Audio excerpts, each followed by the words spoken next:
Hello friends, welcome to KP Cook Show. இன்னைக்கு நம்ம chicken 65 எப்படி பண்றதுன்னு பார்க்கலாங்க. மசாலா உதிராம எப்படி பண்றதுன்னு பார்க்கலாம் வாங்க.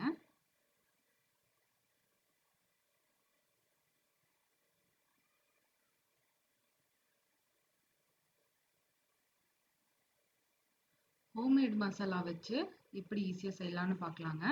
இன்னைக்கு நான் 300 கிராம் அளவுக்கு சிக்கன் எடுத்திருக்கேன், போன்லெஸ் சிக்கன். அதை ஒரு பவுல்ல மாத்திட்டு இப்ப தேவையான மசாலா சேர்க்க ஆரம்பிச்சிடலாங்க. இஞ்சி பூண்டு பேஸ்ட் 1 டீஸ்பூன், ஒரு டீஸ்பூன் நல்லா எடுத்துக்கலாம். அதுக்கப்புறம் கொரியாண்டர் பவுடர், தனியாத்தூள் 1 டீஸ்பூன், கார மிளகாய் தூள் சேர்த்துக்கலாங்க.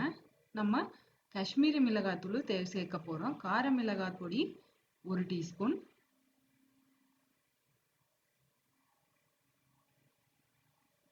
இப்போ பெப்பர் ஒரு 1/4 டீஸ்பூன்ங்க, அவ்வளவுதான். காஷ்மீரி மிளகாய் தூள் ஒரு டேபிள் ஸ்பூன் எடுத்துக்கலாங்க. நல்லா கலர் சும்மா தகன்னு கொடுக்கும்.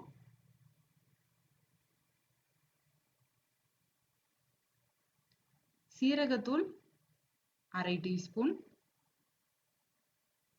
மஞ்சள் தூள் 1/4 டீஸ்பூன்.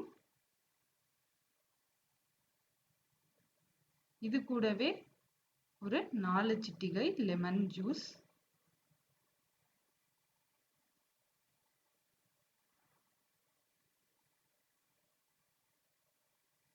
ஒரு முட்டை ஆப்ஷனல்ங்க.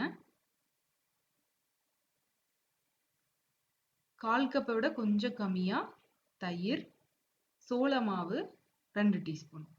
இதெல்லாம் சேர்த்துட்டு கிளறதுக்கு முன்னாடி உப்பு சேர்த்துக்கலாம். ஒரு 1/2 டீஸ்பூன் அளவுக்கு உப்பு சேர்த்துக்கலாங்க. அவ்வளவுதாங்க, நம்ம மசாலா ரெடி ஆயிடுச்சு. இப்ப எல்லாத்தையும் மிக்ஸ் பண்ணிடலாம்.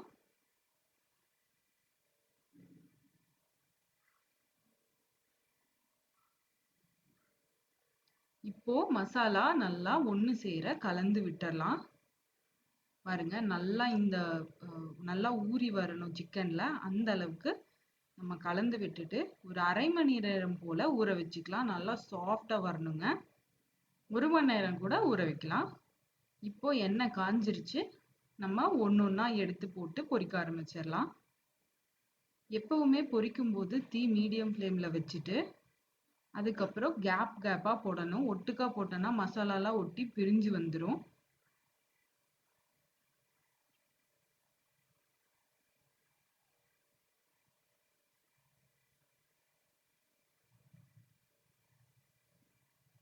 எங்கெல்லாம் கேப் இருக்கோ அங்க மட்டும் சேர்த்துக்கலாங்க, அவ்வளவுதான். இப்போ ஒரு சைடு திருப்புறதுக்கு நல்லா வெந்ததுக்கு அப்புறம் தான் திருப்பணும், இல்லைன்னா மசாலா பிரிஞ்சு வந்துடும். இப்போ ஒரு சைடு வெந்தோடனே அடுத்த சைடு திருப்பி போட்டுக்கலாம்.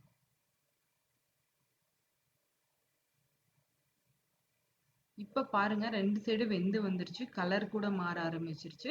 இந்த சமயத்துல தீ அடுப்பை குறைச்சிட்டு நம்ம எடுத்துட வேண்டியதுதான். சிக்கன் 65 ரெடி ஆயிடுச்சுங்க. நல்லா சாஃப்டா மசாலா உதிராம சூப்பரா வந்திருக்குங்க. வீட்டுல இருக்கிற பொருள் வச்சே நம்ம ஈஸியா செஞ்சுட்டோம். அவ்வளவுதாங்க. இனிமேல் கடையில வாங்காம வீட்லயே ட்ரை பண்ணி பாருங்க. செலவும் கம்மியாகும், எண்ணெயும் நம்ம நல்லதா போட்டு பொரிச்சுக்கலாம். இந்த வீடியோ பிடிச்சிருந்தா மறக்காம நம்ம சேனலை சப்ஸ்கிரைப் பண்ணுங்க. நன்றி, வணக்கம்.